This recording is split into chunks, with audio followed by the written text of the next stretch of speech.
Babies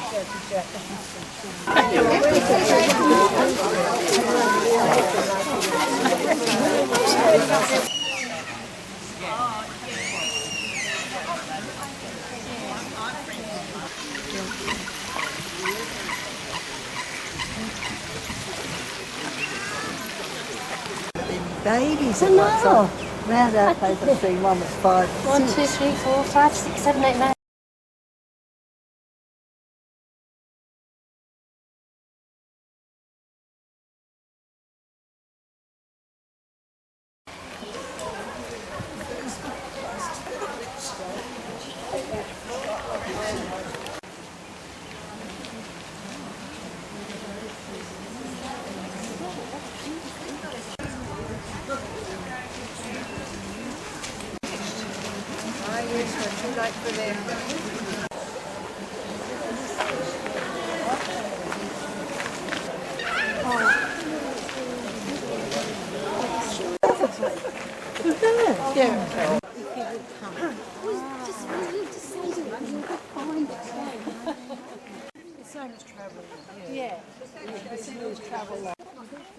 Everybody in this way.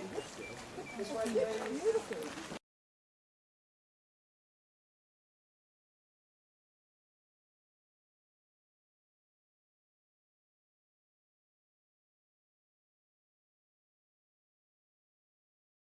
Short introduction here, and then we're going to take you through in 2 groups. My name is Lynn, and the gentleman is John, using that term loosely. Anyway, John is actually the garden expert as well. I'd like to first acknowledge the Gundungara people as the traditional custodians of the land on which Retford Park sits, and to acknowledge their elders past, present and emerging. I'd also like to acknowledge the Horden family, because it's their vision of Retford Park that forms the basis of what you see today. And of course acknowledge James Fairfax AO, 5th generation media family. The Fairfax media empire consisted of multiple newspapers, so The Age, the Sydney Morning Herald, Strand Financial Review, Channel 7 TV network, and also 2GB radio station network. And of course multiple properties throughout the regional areas as well. Now James Fairfax made this generous gift to the people of New South Wales via the National Trust of New South Wales in 2016. At the time he donated it to the trust, the value was put at around about $18 million. So it's the largest single donation the National Trust of New South Wales has received and remains so today. So a very generous gift to us, the people of New South Wales. But now I'm going to take you back a long time, back to 1821. The colony had only fairly recently been settled. Governor Lachlan Macquarie was still governing over the colony of Sydney, and he made numerous land grants. And one of the grants he made was to a gentleman called Edward Riley, who was already quite a wealthy pastoralist. But Governor Macquarie grifted him 3,030 acres down here in Bowral. He used it only for grazing purposes, so cattle, sheep, pigs, and of course that was used to feed the colony as well. It was in the Riley family for 3 generations. There was no residential dwelling erected by the Riley family. But then we come up to 1883, and Samuel Horden, anyone know the Horden name? Yeah. That's right. Samuel Horden decided to buy around about 1,629 acres from the Riley parcel. And it was Samuel Horden I who actually built Retford Park, the house.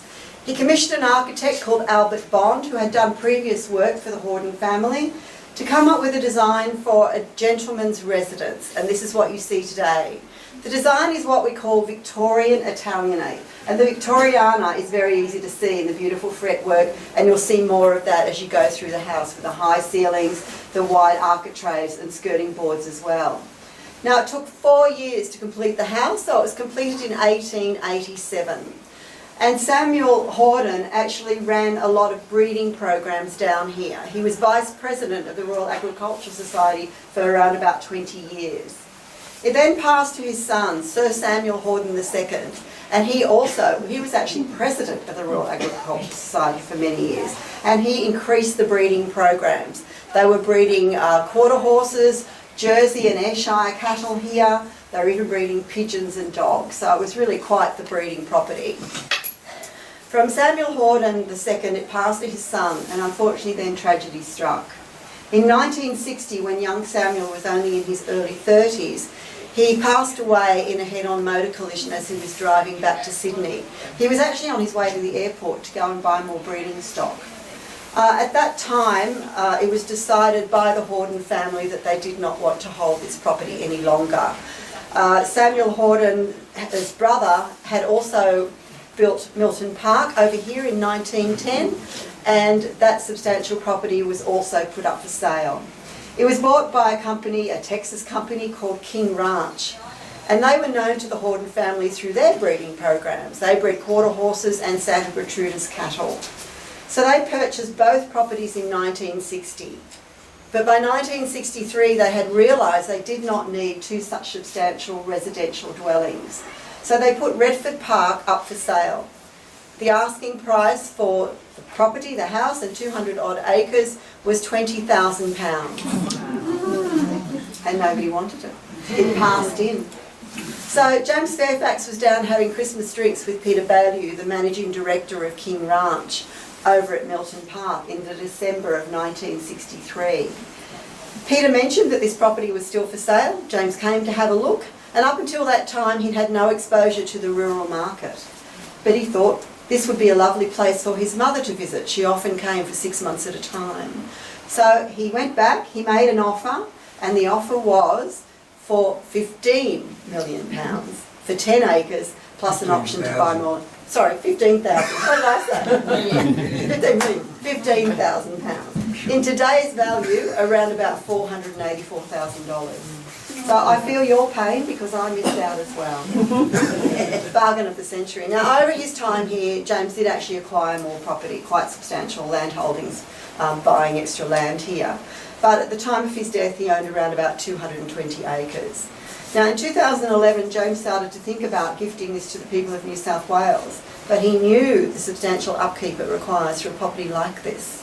So what he did was he carved his 220 acres into thirds, and you passed 1/3 in the housing estate as you came up the drive. There's another housing estate over here, and he retained 78 acres in the middle, which are the grounds that you'll be wandering through today. I might leave it there actually, and we'll pick the rest of it up as we go inside. So Johnny,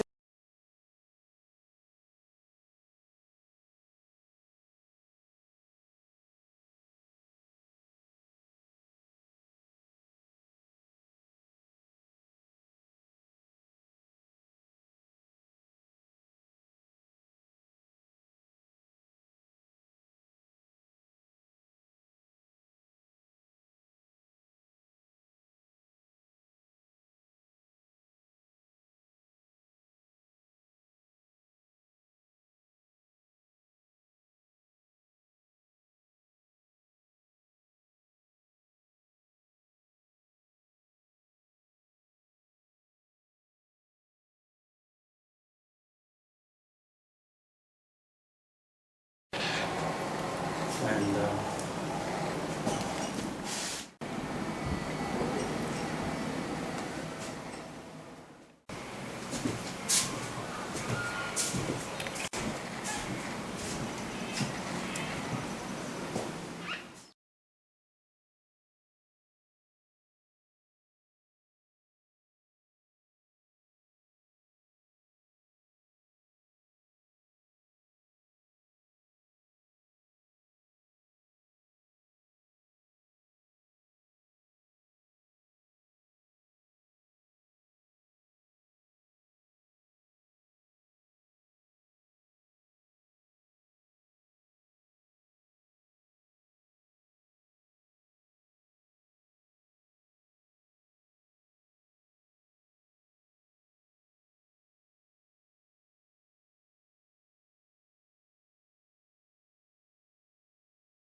Colour comes green and blue, and that's what.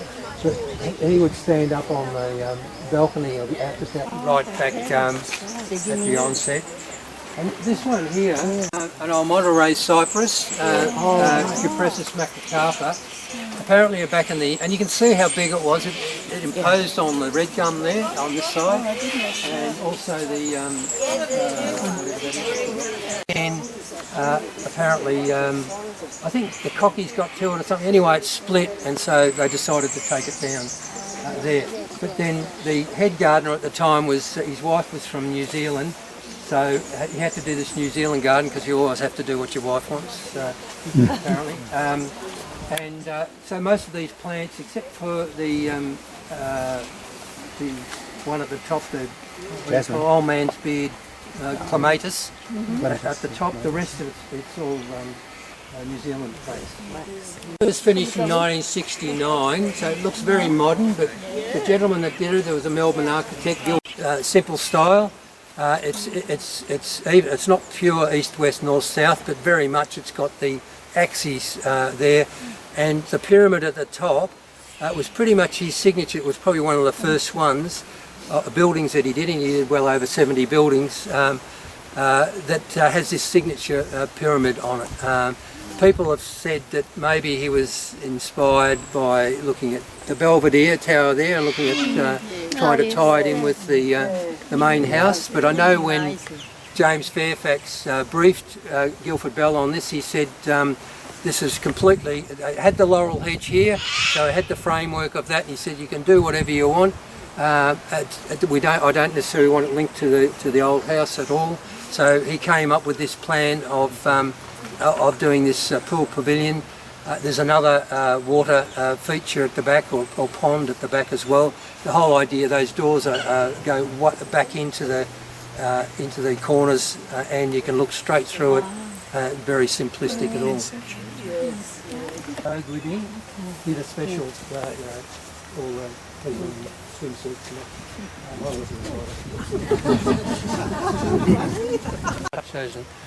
And work it out. They reckon it's an adaptation because when the moa bird was in New Zealand, it's extinct now, the big emu type things. This was an adaptation of this plant to do this sort of thing, because once it reaches a certain height, and it's about hasn't reached that height yet, it will come out like that, like this cabbage tree, not unlike that cabbage tree. And so, with these thorns and whatever, they reckon it was an adaptation over a period of time to stop them demolishing the male birds, to demolish them. On the corner, yes. It's Kilkwatsia, they call it, or a beauty bush. Beauty bush, Kilkwatsia. Oh, beauty bush. Yeah. Kilkwatsia.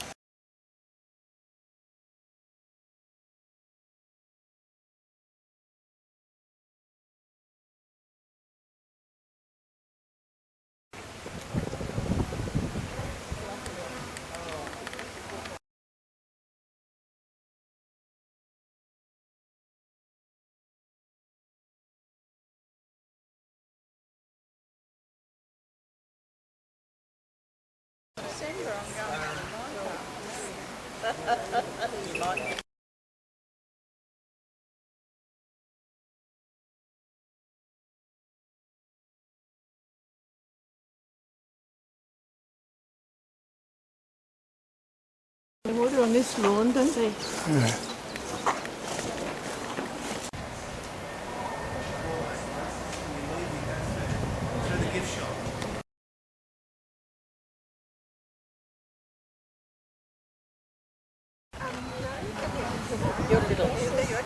I was hiding in the back.